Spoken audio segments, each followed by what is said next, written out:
اچھا ہاں یہ تو بات درست ہے.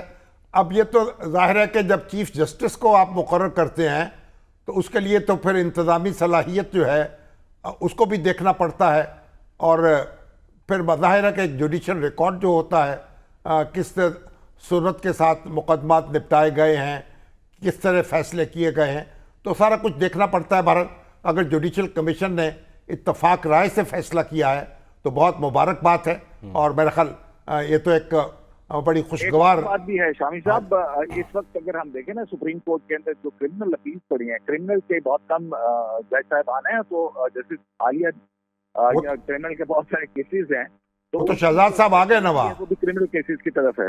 ملک شہزاد خان آ گئے وہاں, وہ کرمنل ہاں جی لا کے ماہر ہیں, اور بالکل, اور فیصلے بھی جلد کرتے ہیں, نپٹاتے ہیں معاملات کو. نہیں, اس حوالے سے لاہور ہائی کورٹ کا ریکارڈ بہت اچھا ہے. وہاں پہ جیسے صداقت عباسی بھی ہیں جو کہ بہت تیز رفتاری سے ان کا بینچ جو ہے فیصلے کرتا ہے. اب یہ آج جو سماعت ہوئی ہے, اب تو میرا خیال ہے کہ آخری لمحات پہ پہنچ گئے ہیں, کوئی ایک دو اور سماعتیں ہوں گی اور یہ فیصلہ ہو جائے گا مخصوص نشستوں کا. 9 جولائی تک جو ہے وہ ملتوی. آپ کے دلائل جو ہیں وکلا کے, ان سے آپ نے کیا نتیجہ اخذ کیا؟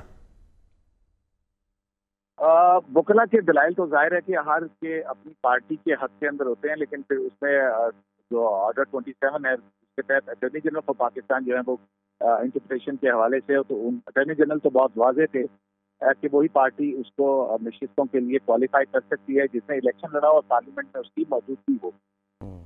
اور دوسرا ان کا یہ بھی موقف تھا کہ آئین جو کانسٹیٹیوشن کی روح ہے اور جو کانسٹیٹیوشنل اسکیم ہے اس کے تحت ایوان خالی رکھا بھی نہیں جا سکتا, اور اس حوالے سے بھی انہوں نے جو پریسیڈنٹس ہیں وہ دی ہیں. لیکن اس سب کے بعد جو اصل چیز ہے وہ ہے جج صاحبان کی آبزرویشن.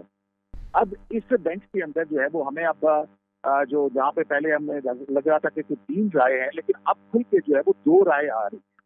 اب وہ 2 رائے جو ہیں وہ آج آخری لمحات کے اندر جو جسٹس منصور علی شاہ جو کہ آئندہ آنے والے چیف جسٹس ہیں ان کی ایک اپروچ ہے, اور وہ کہتے ہیں کہ جسٹس ہونا چاہیے, اور ہم یہ نہیں دیکھ سکتے کمپلیٹ جسٹس کے لیے ہمیں سب کچھ دیکھنا پڑے گا. ایک حصے کو دیکھ کر یہ جو پٹواری کا یا اس کا وہ نہیں ہے کہ اس کو دیکھا جائے.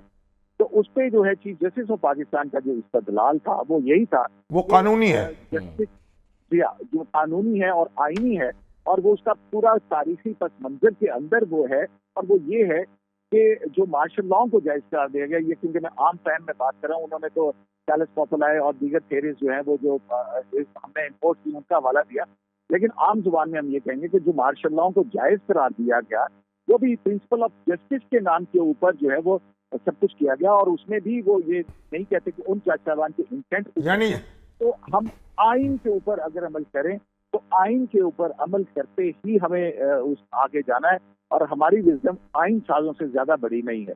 تو یہ ایک پوری اپروچ ہے جو آئین اور قانون کے اوپر ہے. ایک کمپلیٹ جسٹس یا پاپولر وے آف جسٹس جو ہے وہ اس طرح سے ہمیں نظر آتی ہے. ٹھیک ہے, بہت مہربانی, بہت شکریہ عبدالقیوم صدیقی صاحب. جو قانون کے الفاظ ہیں اگر آپ ان کو نظر انداز کر دیں, اس کی روح تلاش کرنا شروع کر دیں, تو پھر الفاظ کی کیا ضرورت ہے؟ ایگزیکٹلی. اور اگر الفاظ کو آپ نے پیچھے مد نظر رکھنا ہے تو پھر روح کو نظر انداز کر دیں, اور پھر الفاظ اور روح دونوں اگر سامنے رکھے جائیں تو پھر ایک بات تو یہ ایک. لیکن شامی صاحب جو آپ نے کچھ دن پہلے اسی شو میں بات کی تھی, جو بات کی تھی وہ آج زیر بحث آئی, اور چیف جسٹس نے جواب دیتے ہوئے کہا کیا کسی فریق نے یہ کہا ہے کہ نشستیں خالی رہیں گی؟ ہر فریق کہتا ہے نشستیں ہمیں دی جائیں. جو آپ نے کہا تھا کہ یہ جمیت علماء اسلام جو ہیں ان کے وکیل نے بھی کہا, وہ تو الیکشن کمیشن کامران مرتضیٰ صاحب نے, کہ الیکشن کمیشن کے وکیل کے دلائل میں اڈاپٹ کر رہا ہوں, تو انہوں نے بھی یہ کہا کہ بھئی ہمیں جو نشستیں مل چکی ہیں وہ ہمارے پاس رہنی چاہیے. جے یو آئی کو بھی تو حصہ ملا ہے نا, یہاں پر وہ ان کے خلاف کھڑے. بہرحال اب ایک فیصلے کا انتظار کریں گے کیسے, اور یہ جو جب آپ وسیع تر تناظر میں اور آئین کی روح کے مطابق چیزوں کو دیکھتے ہیں تو پھر ماشاء اللہ کو بھی جواز بخش دیتے ہیں. پھر جناب غلام محمد جو ہے گورنر جنرل, ان کی جو اسمبلی انہوں نے تحلیل کی اس کو بھی جواز بخش دیتے ہیں. کہتے ہیں ہم تو جناب ہمارے پاس تو اختیار ہی نہیں ہے کہ گورنر جنرل کے فیصلے کو رد کر سکے. اچھا, یہ بھی تو دیکھیں نا, تماشے تو ہم نے بہت لگائے ہیں. تو اور بہرحال آپ دیکھیں گے، انتظار انتظار کرتے ہیں